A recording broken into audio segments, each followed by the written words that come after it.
పిన్నెల్లిని జగన్ పరామర్శించడంపై హోంమంత్రి Anitha hot comments. EVM ధ్వంసం, హత్యాయత్నం కేసులో అరెస్ట్ అయి నెల్లూరు సెంట్రల్ జైల్లో ఉన్న మాచర్ల మాజీ ఎమ్మెల్యే పిన్నెల్లి రామకృష్ణారెడ్డిని మాజీ ముఖ్యమంత్రి జగన్మోహన్ రెడ్డి కలవడంపై హోంమంత్రి అనిత ఘాటు వ్యాఖ్యలు చేశారు. ఈవీఎం పగలగొట్టి మాజీ ఎమ్మెల్యే జైలుకు వెళ్తే ఆయన్ను పరామర్శ చేయడానికి జగన్ 25 లక్షలు ఖర్చు పెట్టి మరీ వెళ్లారని ఎద్దేవా చేశారు. ప్రతిపక్షంలోకి వచ్చాక జైల్లో ఉన్న పిన్నెల్లిని హెలికాప్టర్లో వెళ్లి మరీ పరామర్శించారన్నారు. రోజు tribal welfare, health department, police department, HR department అన్ని డిపార్ట్మెంట్లు కూర్చున్న తర్వాత అసలు కాజ్ అనేది గిరిజనులు, అమాయకులైన గిరిజనులు ఎందుకు గాంజా సాగు మీదకి వెళ్తున్నారు, అసలు వాళ్ళు ఎందుకు చేస్తున్నారు అంటే ఇలాంటి విషయాలు మనం ఆలోచించుకుంటే ఇంతకుముందు ఆల్టర్నేటివ్ క్రాప్స్ ఉండేది.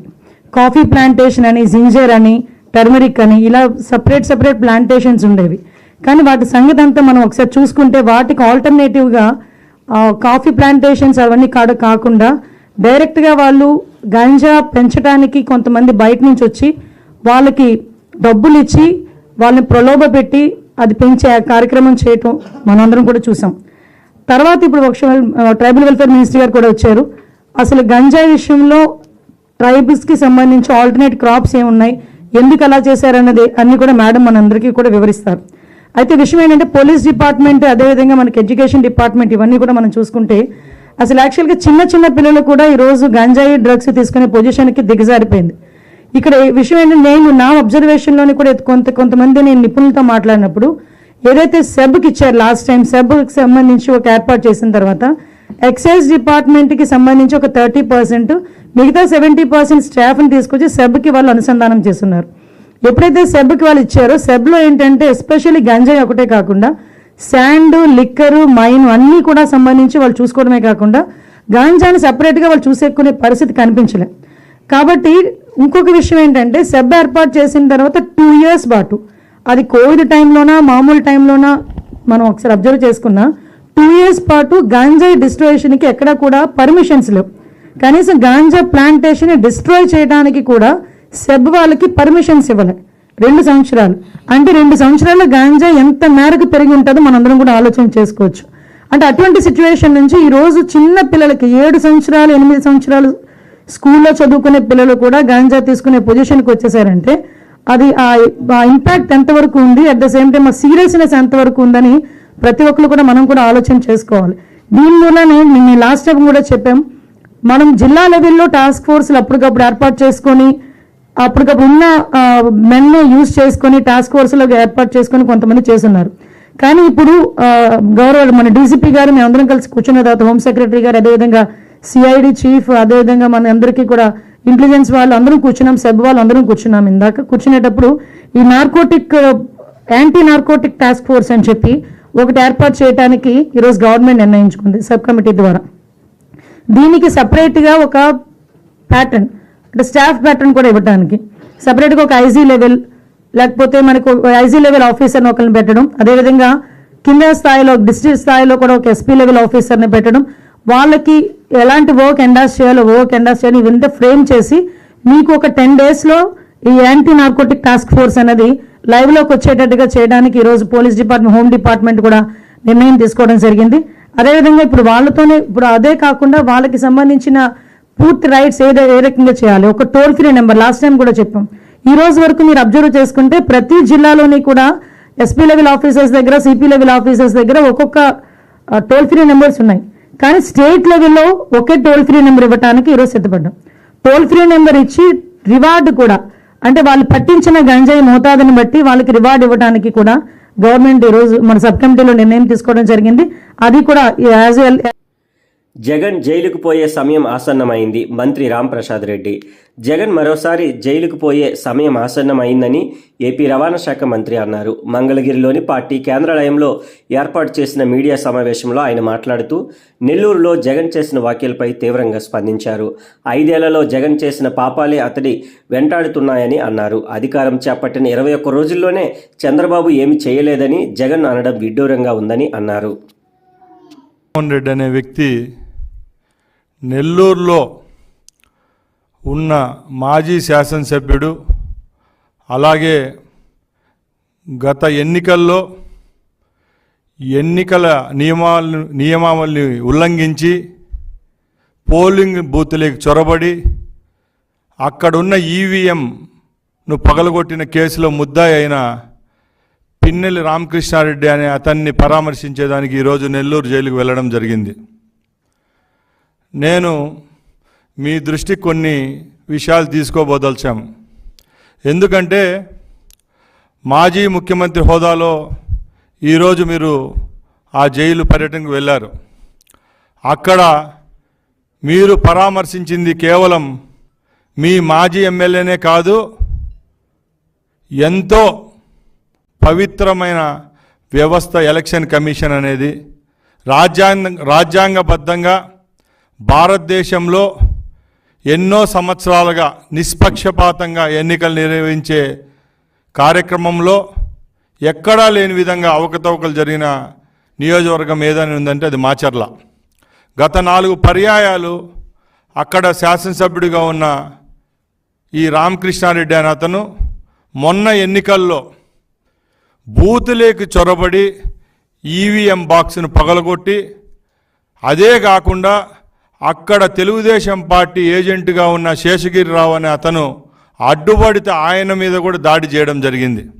ఇదంతా గత 30 రోజులుగా సోషల్ మీడియాలో అయితేనేం ప్రెస్లోనైతేనేం ఎక్కడ చూసినా మనం చూస్తూనే ఉన్నాం. అంతా ప్రజల్లోకి వెళ్ళిన ఘటన ఏదైనా ఉందంటే ఈ ఇష్యూనే ఉంది. దాన్ని కూడా తప్పుదారి పట్టించే విధంగా దాంకొని హైకోర్టును ఆశ్రయించి అక్కడ బెయిల్ రాకపోవడంతో తానంతకు తానే వచ్చి ఈరోజు లొంగిపోవడం జరిగింది. అలాంటి వ్యక్తిని నువ్వు పరామర్శించడం జరిగింది. దానికి మేము కూడా ఏం విమర్శించాం. ఎందుకంటే ఎట్లయినా కానీ మంచోడో చెడ్డోడో అతను 4 పర్యాయాలు శాసనసభ్యుడిగా నీ వెంటే నడిచాడు కాబట్టి నువ్వు అక్కడికి వెళ్ళడం మేము కూడా సంతోషిస్తున్నాం. అంతేగాని నువ్వు ఆ సంఘటన వదిలేసి మా ముఖ్యమంత్రి వర్యులు పెద్దలు నారా చంద్రబాబు నాయుడు గారి మీద, ఇప్పుడున్న ప్రభుత్వం మీద కొన్ని చురుకలు అంటించారు మీరు. దాని కౌంటర్గానే నేను ఈ కార్యక్రమాన్ని ఇక్కడ ఏర్పాటు చేశాను. ప్రజల దృష్టికి కూడా కొన్ని విషయాలు చెప్పదలుచుకున్నాం. ముఖ్యంగా మాచర్ల విషయానికి వస్తే ఈ రాష్ట్రంలోనే కాదు దేశంలో అందరికీ తెలుసు, గత 5 సంవత్సరాలు నరమేధం జరిగిన నియోజకవర్గం ఏదైనా ఉందంటే ఈ రాష్ట్రంలో మాచర్లే అని అందరికీ తెలుసు. పల్నాడు జిల్లాలోనే ఎక్కడ ఏ సంఘటన టీవీలో వచ్చినా, సోషల్ మీడియాలో వచ్చినా, ప్రింట్ మీడియాలో వచ్చినా ఫస్ట్ అందరినీ ఆకర్షించే దృష్టి కేవలం మాచర్లే. అక్కడ తెలుగుదేశం పార్టీ కార్యకర్తలపైన అయితేనేం ప్రజలపైతేనేం దాష్టికంగా ఆ రోజు ఉన్న శాసనసభ్యుడైతేనేం అతని సోదరుడైతేనేం దాడులు చేయడం జరుగుతూనే వచ్చింది. ముఖ్యంగా 2-3 విషయాలు మీ దృష్టికి తీసుకొని వస్తున్నా. తోటా చంద్రయ్య అనే మా తెలుగుదేశం పార్టీ కార్యకర్త అతన్ని ఏ విధంగా నడి రోడ్డుపై చంపారో అందరికీ తెలుసు. అలాగే తెలుగుదేశం పార్టీ రాష్ట్ర నాయకులైన బోండా ఉమ్మగారైతే రైతులకు బకాయిలు చెల్లింపు కోసం 1000 కోట్ల విడుదల. రైతుల బకాయిల బాధ్యత కూటమి ప్రభుత్వం తీసుకుంటుంది. గత ప్రభుత్వం రైతులను ముంచేసింది. ధాన్యం కొనుగోలు చేసి 1600 కోట్లు చెల్లించలేదు. పౌర సరఫరాల శాఖను అప్పుల్లో ముంచేసింది.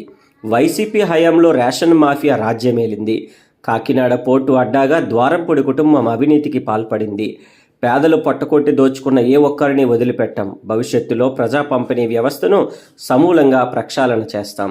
మీడియా సమావేశంలో రాష్ట్ర పౌర సరఫరాల శాఖ మంత్రి నాదెండ్ల మనోహర్.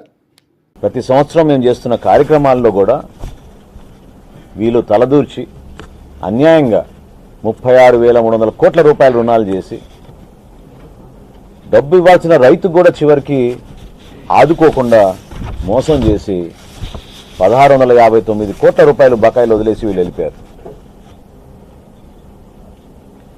రైతుల దగ్గర కొనుగోలు చేసిన ఈ ధాన్యానికి బాధ్యత మాది. ప్రభుత్వం అనేది నిరంతరంగా జరగాల్సిన ప్రక్రియ. ఈ విషయం గురించి గౌరవ ముఖ్యమంత్రి గారికి అదేవిధంగా గౌరవ ఉప ముఖ్యమంత్రి గారికి వివరించినప్పుడు చాలా సానుకూలంగా స్పందించి కొంచెం సమగ్రమైన సమాచారం తీసుకొస్తే తప్పకుండా దీని గురించి మాట్లాడదామని వాళ్ళు ప్రోత్సహించినప్పుడు డిపార్ట్మెంట్ నుంచి మేము ఆలోచించి ఏ విధంగా మనం ఈ రైతుల్ని ఆదుకోవాలనే ఒక ప్రయత్నం చేసినప్పుడు గౌరవ ముఖ్యమంత్రి గారు పెద్ద మనసుతోటి 1000 కోట్ల రూపాయలు మంజూరు చేసి రైతుల్ని ఆదుకోమని ఆయన ఆదేశాలు ఇవ్వడం జరిగింది. అందులో భాగంగా తొలి విడతలో ఈ రోజున ఈ 1000 కోట్ల రూపాయలు రైతులందరికీ అందించే విధంగా ఒక ప్రక్రియ ప్రారంభించాం. మరో 600 కోట్ల రూపాయలు ఏవైతే బకాయిలు ఇంకా మిగిలి ఉంటాయో వాటిని కూడా తేదీలను ఆధారం చేసుకునే మేము ఈ రిలీజ్ చేయడం జరుగుతోంది. అంటే అందరికన్నా ముందు ఎవరైతే సరఫరా చేశారో ఎవరి దగ్గర మేము కొనుగోలు చేశామో ఆ రైతులకి ముందు అందించే విధంగా ఒక ఫార్ములా తయారు చేసి దాని విధంగా మేము రైతుల్ని ఆదుకోవడానికి ఒక కార్యక్రమం చేశాం. అంటే మేము ఇంత ఆర్థిక పరిస్థితులు, కష్టమైన ఆర్థిక పరిస్థితులు, వాస్తవాలు ఏంటో నాకు తెలుసు, మీ అందరు కూడా చూశారు, మీరు కూడా పుంకాలుగా రాస్తూ ఉన్నారు మీడియాలో. ఎంత ఇబ్బందికరమైన పరిస్థితుల్లో కూడా రైతు సంక్షేమమే మన బాధ్యత, ఇది మనం ఎట్టి పరిస్థితుల్లో కూడా రైతును ఆదుకోవాలని గౌరవ ముఖ్యమంత్రి గారు మా ప్రభుత్వం తీసుకున్న ఈ నిర్ణయాన్ని మా ప్రాధాన్యాలలో ప్రథమైన ప్రాధాన్యత మన రైతులను ఆదుకోవాలనే ఉద్దేశంతో మేము చేసిన ఈ ప్రక్రియని మీరందరూ కూడా గమనిస్తారని మనస్ఫూర్తిగా ఈ సందర్భంగా మేము మీకు తెలియజేస్తున్నాం. అదేవిధంగా ఆహార భద్రత కూడా మా బాధ్యత, అది కూడా ఖచ్చితంగా మా ప్రాధాన్యాలలో ఇది ఒక ముఖ్యమైన అంశం. ఇది పూర్తిగా మేము చిత్తశుద్ధితోటి నిజాయితీగా అమలు చేయాలని, ఒక మార్పు తీసుకురావాలని మేము చేస్తున్న ఈ ప్రయత్నంలో ప్రతి ఒక్కరు కూడా సహకరించమని మనస్ఫూర్తిగా ఈ సందర్భంగా కోరుకుంటున్నాను. ఎందుకంటే ప్రజా పంపిణీ వ్యవస్థ ద్వారా అందించే బియ్యం మరియు ఇతర నిత్యావసర సరుకులు ఖచ్చితంగా సక్రమంగా నాణ్యతతోటి ప్రజలకు అందే విధంగా మేము చర్యలు చేపట్టబోతున్నాం. అందులో ఏ మాత్రం కూడా తూకంలో తేడా వచ్చినా లేదా సరుకు పక్కదారి పట్టించాలని కొంతమంది ప్రయత్నించినా ఎవరిని కూడా వదిలే ప్రసక్తే లేదు. చాలా కఠినంగా వ్యవహరిస్తాం. ఉదయమే మేము సమీక్షా సమావేశం ఏర్పాటు చేసుకున్నప్పుడు కమిషనర్ గారితో, ఎండీ గారితో నేను చెప్పింది ఏంటంటే, ఈ నెల మేము చేస్తున్న పంపిణీ కార్యక్రమంలో 251 MLS పాయింట్స్లో ఆల్రెడీ తనిఖీలు జరిగినాయి. అదేవిధంగా ఫేర్ ప్రైస్ డీలర్స్ మరియు టీడీఆర్ బ్యాండ్లలో అక్రమాలపై విచారణ, నివేదికలు వచ్చాకే చర్యలు. మంత్రి నారాయణ తనకు టీడీఆర్ బ్యాండ్లో అనే అక్రమాలు జరిగాయని, వాటిని కొనుగోలు చేసిన వారంతా ప్రస్తుతం ఇబ్బందులు పడుతున్నారని మంత్రి నారాయణ అన్నారు. సచివాలయంలో ఆయన మీడియాతో మాట్లాడారు. నెల్లూరు, కడప లేఅవుట్ల అనుమతుల్లో ఎక్కువగా అవతవకలు జరిగినట్లు ఆరోపణలు వచ్చాయి. వాటిపై కమిటీలు వేశాం. ఆ నివేదిక ప్రకారం తట్టుపల్లి చర్యలు తీసుకుంటామని అన్నారు. ఈ అర్బన్ అథారిటీస్కి వస్తున్నాయి మొత్తం 85%. మొదట 5 అర్బన్ అథారిటీస్ ఉన్నాయి. ఈరోజు మొత్తం 21 అయినాయి. 21లో సిఆర్డీ ఒకటి. సిఆర్డీ పోతే మొత్తం 20 అర్బన్ అథారిటీస్ ఉన్నాయి. ఈ 20 అర్బన్ అథారిటీస్ యొక్క అధికారులందరినీ ఇవాళ పిలిచాం. ఇవాళ పిలిచి యాక్చువల్గా వాళ్ళ యొక్క రివ్యూ పెట్టాం. రివ్యూలో ముఖ్యంగా ఏంటంటే వాళ్ళ అర్బన్ అథారిటీస్లో ఏమేమి చేస్తున్నారు, ఏమేమి పనులు పెండింగ్ ఉన్నాయి, వాటికి ఎంతెంత అమౌంట్ పే చేయాలి, వాటి సోర్స్ ఆఫ్ ఇన్కము, వాటి యొక్క ఎక్స్పెండిచరు. తర్వాత మెయిన్గా అర్బన్ అథారిటీస్ని ఫామ్ చేసింది యాక్చువల్గా ఏంటంటే అర్బన్ ఏరియాస్ని ఎక్కువ డెవలప్ చేయాలని. ఆ ఏరియాలో మెయిన్గా ఇన్ఫ్రాస్ట్రక్చర్, రోడ్లు కావచ్చు, డ్రైన్స్ కావచ్చు, డ్రింకింగ్ వాటర్, పార్కులు, తర్వాత వేస్ట్ మేనేజ్మెంట్ సిస్టమ్స్, ఇవి డెవలప్ చేయడం కోసంగా యాక్చువల్గా వీటిని పెట్టింది. వాటి యొక్క ఆబ్జెక్టివ్ అది. మెయిన్గా ట్రంక్ ఇన్ఫ్రాస్ట్రక్చర్, కొత్తగా టౌన్షిప్ని ఎక్స్పాండ్ చేయటం. ఉన్న ఏరియా రద్దీ అయినప్పుడు టౌన్ ఎక్స్పాన్షన్ అవుతుంటుంది. ఎక్స్పాన్షన్ ఏరియాలో రోడ్లు, డ్రైన్స్, అది పర్పస్. దాని మీద ఇవాళ యాక్చువల్గా అన్నింటిలో రివ్యూ చేసాం. అయితే వాళ్ళకు కూడా ఈరోజు ఏంటంటే ఫైనాన్షియల్ ప్రాబ్లమ్స్లో ఉన్నారు. ఈ అర్బన్ అథారిటీస్కి వాళ్ళకు వచ్చే కలెక్షన్ వాళ్ళ అకౌంట్లో ఉంటే చాలా చాలా కంఫర్ట్గా ఉండేవాళ్ళు. దాన్ని అంతా గత ప్రభుత్వం మొత్తం రకరకాలుగా ఖర్చు పెట్టేసింది. ఈ అర్బన్ అథారిటీస్ని ఫామ్ చేసినప్పుడే మెయిన్గా ఏంటంటే ఆబ్జెక్టివ్ ఏంటంటే ఆ ఏరియాలో అర్బన్ ఏరియాని స్ట్రెంథన్ చేయటం. కానీ యాక్చువల్గా వాళ్ళు వచ్చిన కలెక్షన్లో మెజారిటీ కలెక్షన్ ఈరోజు గత ప్రభుత్వం డిఫరెంట్గా డైవర్ట్ చేసి ఖర్చు పెట్టింది. అందుకని అధికారులందరినీ పిలిస్తే ప్రతి ఒక్కరూ వాళ్ళ కలెక్షన్ ఎంత గత ప్రభుత్వం ఖర్చు పెట్టేసింది అవన్నీ చెప్పడం జరిగింది. అయితే దాని మీద కూడా యాక్చువల్గా సీఎం గారితో కూర్చొని డిస్కస్ చేసి ఫర్దర్గా ఏం చేయాలనేది ఒక క్లారిటీ తీసుకుంటాం. ఇప్పుడు మనకు యాక్చువల్గా ఏంటంటే ఈ యొక్క లేఅవుట్ల అప్రూవల్లో నెల్లూరు, కడప ఈ రెండిట్లో ఎక్కువ అవకతవకలు జరిగిన కంప్లైంట్ వచ్చింది. వాటి మీద యాక్చువల్గా కమిటీలు ఏమైనా ఆదేశించాం. సెక్రటరీ గారు కమిటీలు వేశారు. కమిటీల ద్వారా ఎంక్వైరీ చేస్తే తర్వాత తదుపరి యాక్షన్ తీసుకోవడం జరుగుతుంది. అదేవిధంగా మీకు అందరికీ తెలుసు, తణుకులో టీడీఎస్ బాండ్స్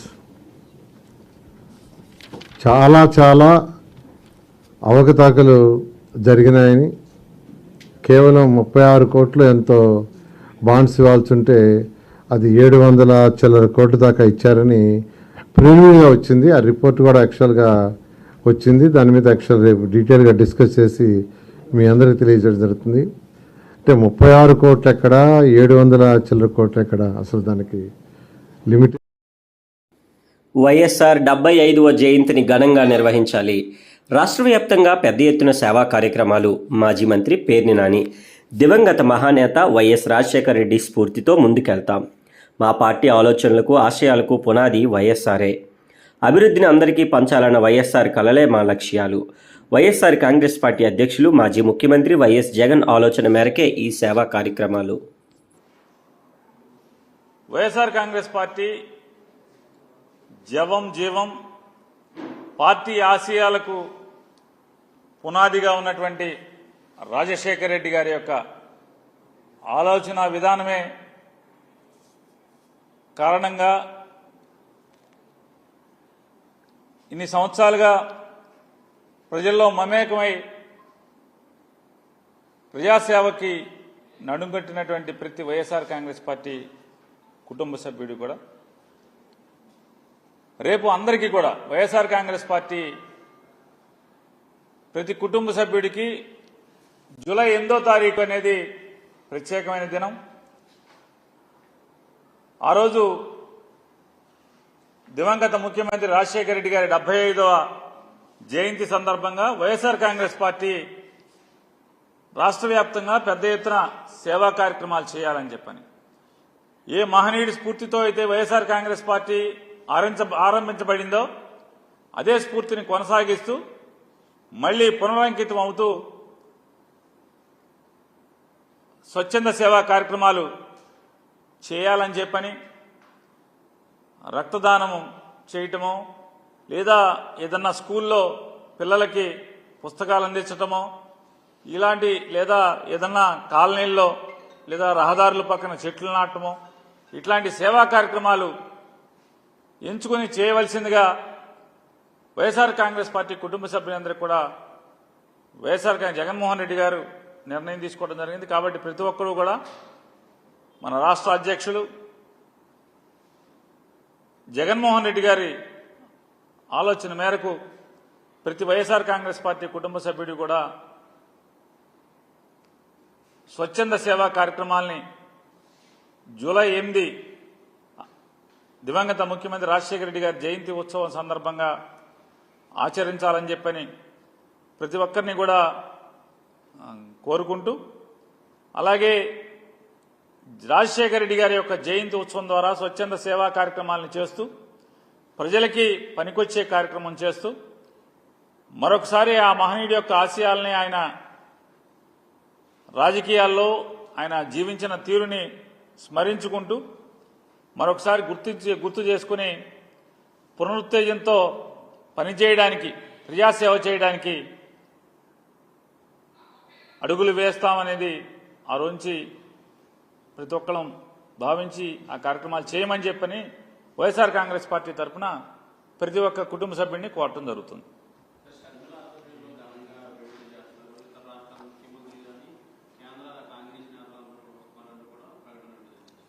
రాజశేఖర రెడ్డి గారి మీద భక్తి లేదా రాజశేఖర రెడ్డి గారి బొమ్మతో అవసరం ఉన్నటువంటి ప్రతి ఒక్కరూ కూడా ఏదో కార్యక్రమాలు చేయటం తప్పేం లేదు. అది